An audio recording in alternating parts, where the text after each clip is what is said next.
Greetings to all. Peace and blessings. I'm out here in beautiful nature, as you can see, going on a walk. And listen,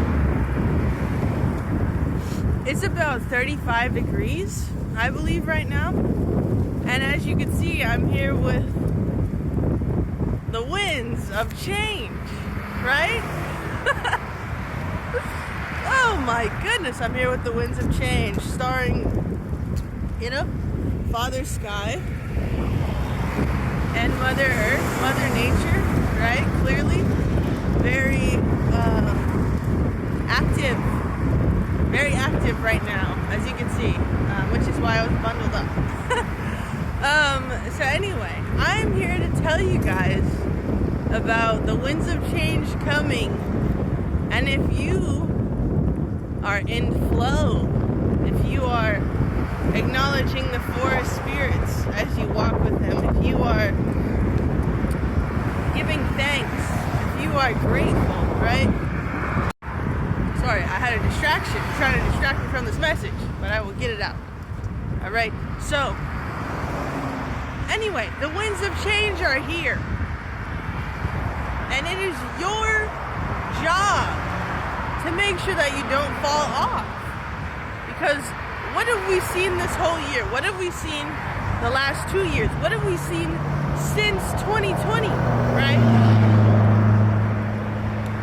We have seen the winds of change toppling things over to make space for the new, right?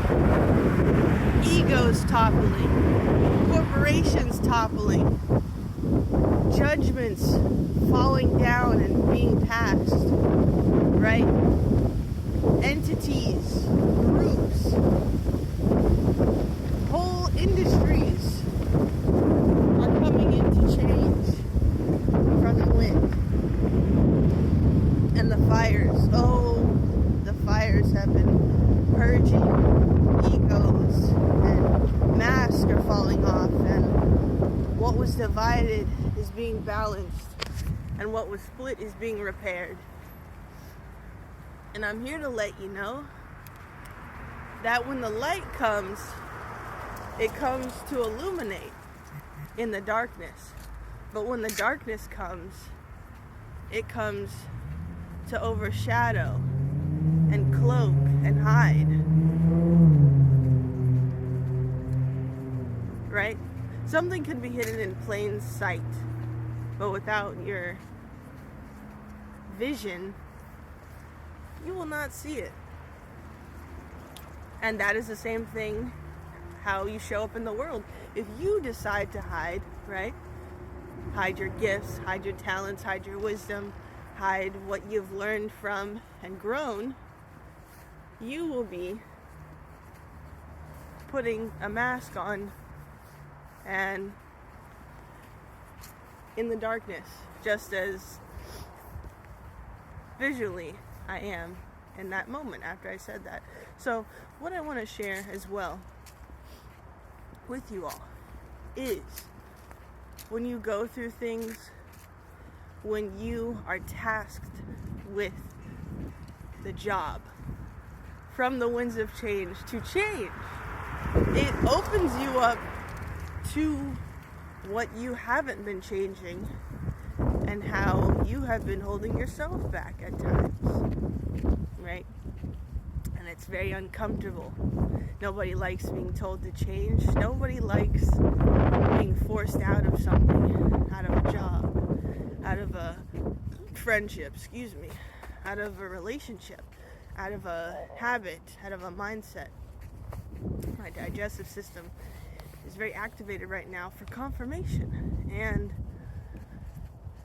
that is what we have all been doing. We have been forced out of our egos, forced out of our comfortability, forced out of the jobs that we knew that were not serving us, forced out of that limiting mindset that told us we have to be hidden,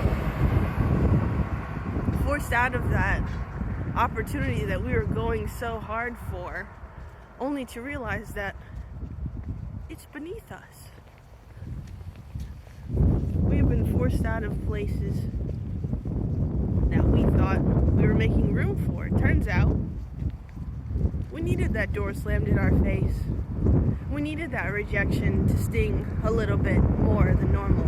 We needed that helpful friend to get us out of the situation, to show that the Creator still loves us, even though we make mistakes and we don't follow when the change is telling us to change.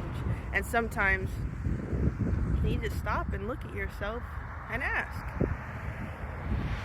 if you had a wide open field behind you, if you had a divine connection with nature, if you had that understanding and that purpose instilled in you, right? If you had that moment of grounding yourself on a consistent basis, if you had moments of doubt and they were turned to clarity every single time you asked, then why do you doubt yourself? Why aren't you making room to receive the blessings? You've already been put through the ringer. You've already been told to change and rearrange and evolve. But why don't you take it a step further? When change is here and you've made room for the change, what is it that you could bring into the world to help other people change? What is it about your energy that is so magnetic and electric and healing and vibrating so high that it creates waves of change? What is it about yourself that makes you want to play small? What is it about your mindset that chooses that choice? What is it about yourself that when you look at in the mirror at the end of the day, that makes you proud? What are you grateful for that you do every single day? What fills you with electricity and with spark and with buzz? What is that thing? And how can you bring it out of yourself and help others by giving it? Giving it freely, giving it out of love, giving it out of the kindness of your being, of your vessel. And again, as a Buddhist, I have to believe that we are all the same.